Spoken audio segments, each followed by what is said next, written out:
ગઈ તારીખ 11/8/2024ના રોજ અત્રેના ભક્તિનગર પોલીસ સ્ટેશનમાં ફરિયાદી અક્ષયભાઈ રાજપૂત જે કેનરા બેંકના મેનેજર છે એમને ફરિયાદ આપેલી કે એમના એટીએમ મશીનની અંદર ચેડા કરીને એક ઈસમ અવારનવાર પૈસા કાઢે છે અને પછી ડિસ્પ્લે ખોલી નાખે છે ચાવીથી અને એ રીતે ગેરરીતિ કરે છે અને વિશ્વાસઘાત કરે છે અને પૈસા ઉપાડવા છતાં પણ બેંકમાં ફરિયાદ આવે છે કે પૈસા મળેલ નથી.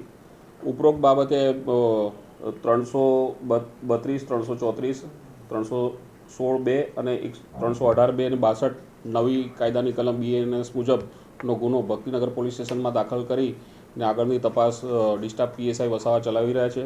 ઉપરોક્ત ગુનો કરનાર ઈસમ એન્જિનિયર છે અને એને પકડી પાડવામાં આવેલ છે. એનું નામ છે અનીસ સન ઓફ સફી મોહમ્મદ મવા કંસાલી છે. ફિરોજપુર હરિયાણાનો રહેવાસી છે અને ઉપરોક્ત તપાસ હાલ ચાલુ છે. અને એ ઈસમની એમો એવી છે કે આ અવારનવાર જે પ્રાઇવેટ ATM બેંક છે એની અંદર જઈને કાર્ડમાંથી અંદર ATMમાંથી પૈસા કાઢી અને ડિસ્પ્લેમાં તરત જ ખોલીને સ્વિચ દબાવીને એમાં એરર ઊભી કરી ને બેંકને કમ્પ્લેન કરે છે કે ભાઈ મને પૈસા મળ્યા નથી અને એમ કરીને બેંક પાસે પણ પૈસા ક્લેમ કરે છે અને બેંક પાસેથી પૈસા લે છે. એમ કરીને બેંક સાથે વિશ્વાસઘાત છેતરપિંડી કરેલ છે, જે બાબતનો ગુનો દાખલ કરેલ છે.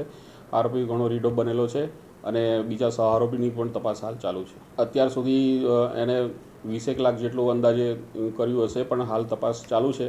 હાલમાં તો 30,000 જેટલું રૂપિયાની ચીટિંગ થયેલું છે, જે બાબતનો ગુનો દાખલ થયો છે. અન્ય સહઆરોપીની તપાસ પણ ચાલુ છે.